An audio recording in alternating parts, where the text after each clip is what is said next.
with the headlines. Southeast Security Network raises alarm over ex-convicts' involvement in rising crime across the region. Nigeria Police Force commences third-party insurance enforcement nationwide. South African President Cyril Ramaphosa debunks Trump's accusation of land confiscation. Now let's go on a quick break and when we return, we bring you the news in detail.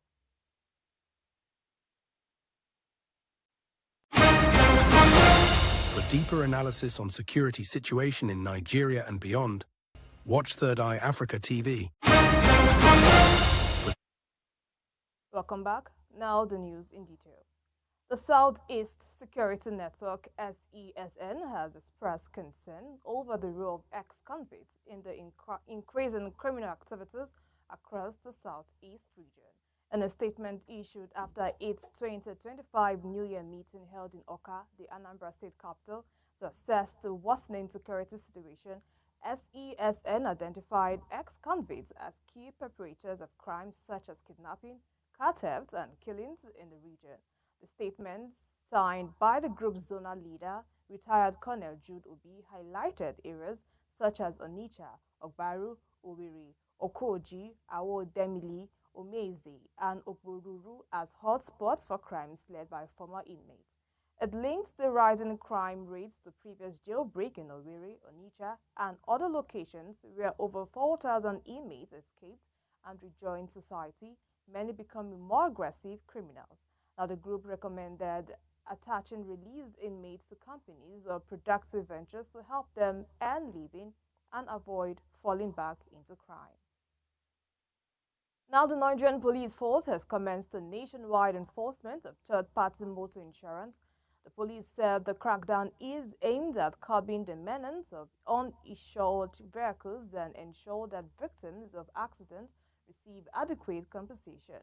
The spokesperson of the Federal Capital Territory Police Command, Superintendent Josephine Ade, noted that vehicle owners in the territory are required to possess a valid third-party insurance policy before operating on public roads. Now, she noted that those without any form of insurance are advised to get insured immediately to avoid penalties. According to her, third-party insurance is a mandatory policy designed to protect road users from financial losses due to accidents.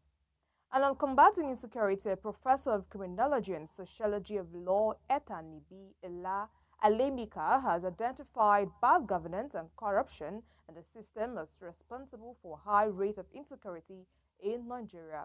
Professor Alemika, who was a guest lecturer at the 12th Distinguished Public Lecture at the Federal University of Lokoja, declared that security agents alone cannot solve the problems of insecurity in any given nation.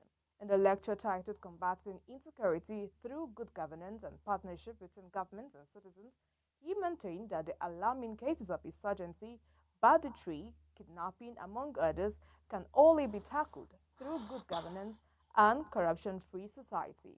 The Vice Chancellor of the Federal University Lokoja, Professor Olayemi Akinwumi, in his welcome address said that the topic of the lecture is not only timely but a cherished development in view of the prevailing high levels of insecurity bedevouring Nigeria. Meanwhile, the federal and state governments have been encouraged to sufficiently invest in education to address the spate of banditry in the country. The National Director of a non-government organization, SOS Children Villages in Nigeria, Ogasa Erimuse, who met the appeal in Abuja, said there was no better legacy in government, a legacy a government could bequeath to its citizens than education. Erimuse disclosed that SOS Children's Villages has entered into partnerships with Save the Children International, Plan International, and Terra Their Homes to assist indigent children who cannot afford quality education and other social amenities across the country. According to him, the Joint Forces for Children Coalition aims to ensure the rights of vulnerable groups, guaranteeing their safety and access to education. And on the foreign scene, South African President Cyril Ramaphosa has said that his country is a democratic nation that respects the rule of law, justice, and equity, noting that the government has not confiscated any land. Ramaphosa was responding to his United States counterpart Donald Trump's threat to cut funding to South Africa after accusing it of confiscating land and treating certain classes of people very badly. The South African president pointed out that the recently adopted Expropriation Act is not a confiscation instrument, but a constitutionally mandated legal process that ensures public access to land in an equitable and just manner guided by the Constitution. He said South Africa, like the United States of America and other countries, has always had expropriation laws that balance the need for public usage of land and the protection of rights of property owners. It could be recalled that last month, President Ramaphosa signed a bill that stipulates the government may, in certain circumstances, offer null compensation for property in the sites of expropriates in the public interest. Now let's go on a quick break, and when we return, newspaper and press review continues. So stay tuned. For deeper analysis on security situation in Nigeria and beyond, watch Third Eye Africa TV.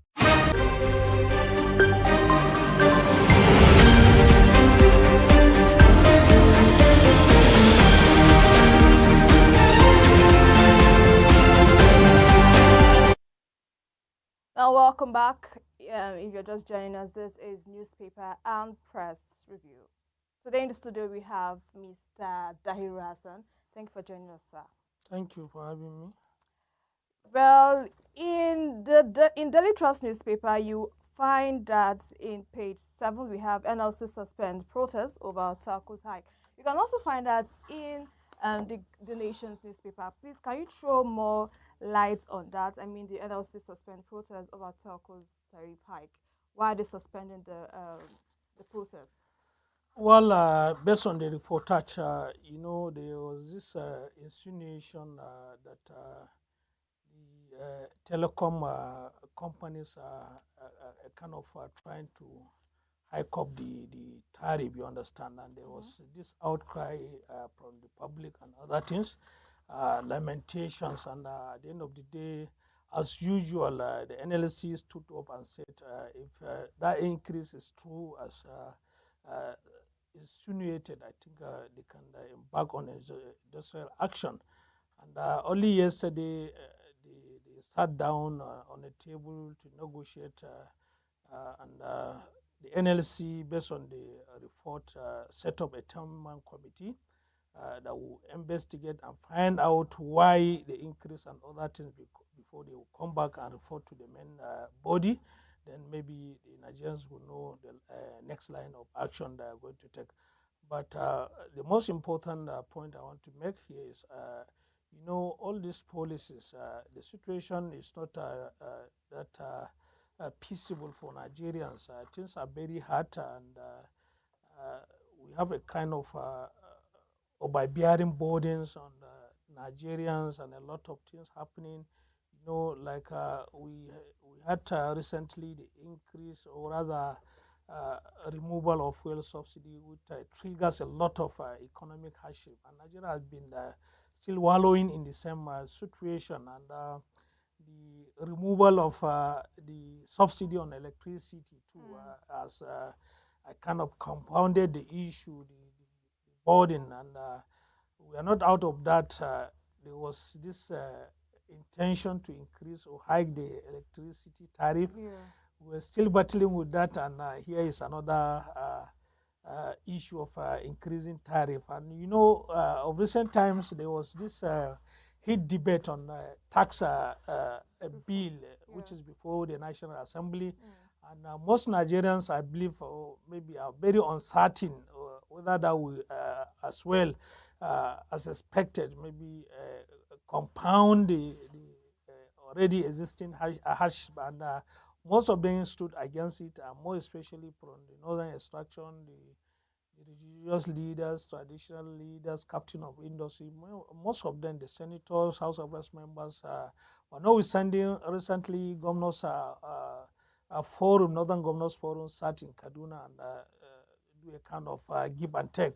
They review some of the policies and agree that if the government will maybe agree with their terms, and they give a kind of a nod, a go ahead for government to implement the tax form. But the major issue here is Nigerians are not happy.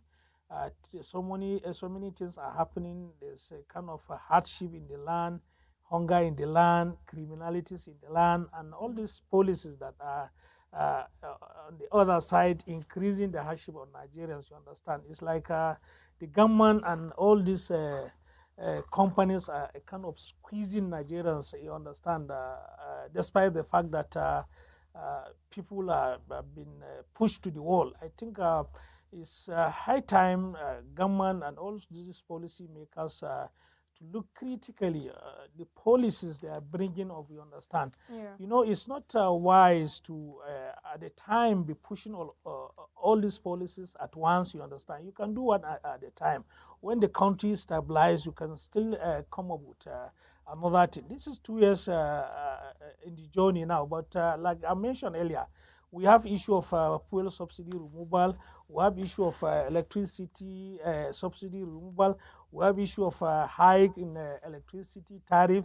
We have hike in this telecom tariff and other things. These things are very unbearable. People on the street are seriously crying, and I don't know whether the leaders are still living in the same country we're living, because if at all they can listen to the yearnings and aspirations, outcries of the people, I think it's high time they should consider all these policy formulations, and at the end of the day, maybe a kind of bring succor to the people. We expect that most of the policies they can bring now is toward ameliorating the already existing hardship in the land. But all of these things, the NLC are fighting and Nigerians are against it. I think we believe that are going to add off to the existing problems. I mean, in recent times, you see NLC plan protests, and later on, the call of the protests. I mean, talk to me. Should we always take these people seriously? You know, that is why, recently we have a kind of end bad governance protest. If at all NLC are doing their own bidding very well and Nigerians are fully relying on them, you understand, then Nigerians cannot took to the street, you understand. In a normal situation, NLC are a kind of, we call them organized labor, you understand. So mostly, if there are policies that are not going to argue well to the public, and at the end of the day, they can criticize, to some extent, even call for industrial action.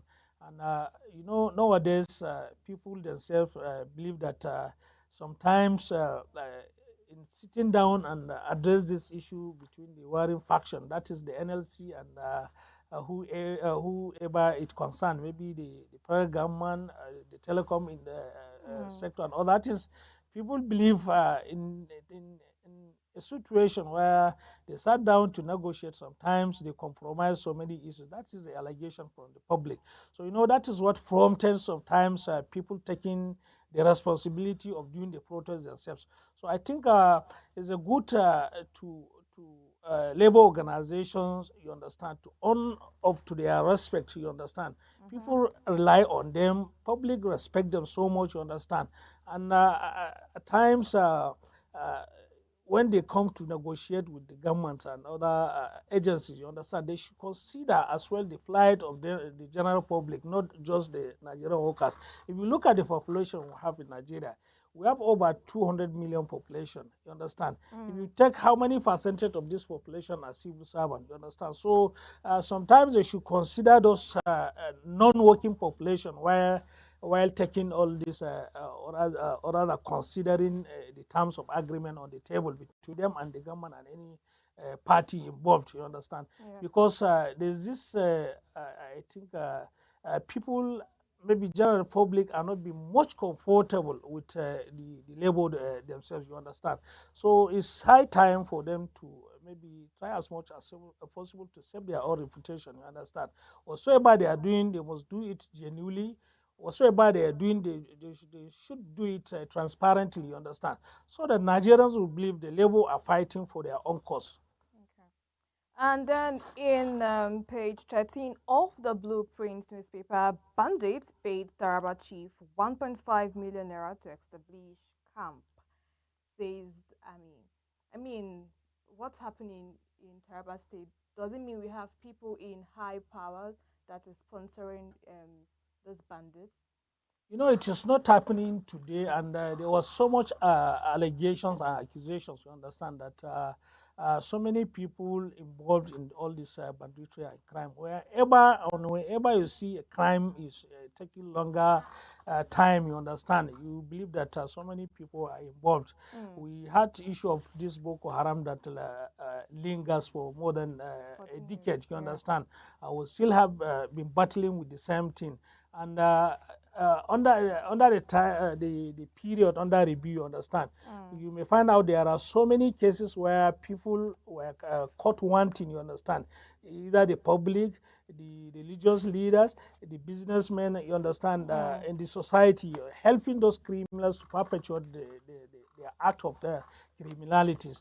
And there was even so much allegation by some of the governors, you understand, some of the policy makers that even security agencies, you understand, you cannot maybe read out the bad eggs from them. Because most of them are conniving with those criminals. The traditional leaders is not happening today. We have a kind of situation, instances in Zamfara State, Katsina State, where some of the traditional leaders were even suspended, expelled. You understand? You understand? So it's not just happening. There was so much involvement of people within the society. You understand? Cut across all the classes, helping all these criminals. I think it's high time. It's a kind of failure from our own intelligence gathering. You understand? You look at it, very sad and pathetic. Look at the traditional leader taking a kind of bribe, taking money from the criminals to give them away, and at the end of the day, they will just go there, form a camp, perpetuating crimes, killing people, extorting people, kidnapping for ransom, and a lot of things. And this is a person that have a kind of maybe a larger or rather extended family. If you taking the money, you believe that money will benefit you. You understand? Why won't you look back and look at the ripple effects on the larger segment of the society, which involve even your family members? You understand? Those criminals, at the end of the day, when they came out for criminalities, they will not be asking you, are you related to the king or the emir, or something like that. You understand? The people should at least be very conscious of all these things. And like I said, the failure on intelligence gathering, you understand, you live in a society where people feel like, okay, let me just do my own business, you understand. But at the end of the day, if a kind of something is befalling this community, you cannot be spared, you understand. It's high time people should see things and talk out, you understand, more especially Yeah. to the security agencies. That will help security agencies in cushioning all Combating or crime. taming the rate of crime in our communities. Okay. And in your newspaper, the Nation newspaper you have there, we have here in Daily Trust paper, in page 3 of Daily Trust paper, condemnations trail trial as ex NHRA boss pleads not guilty. Well, you know, this case is one of the cases that may be greeted with a kind of political coloration. You know, the person in question is one of the prompt people criticizing the government, the policy of government, and has been so much controversial, you understand, for his own stand against the corruption and other things.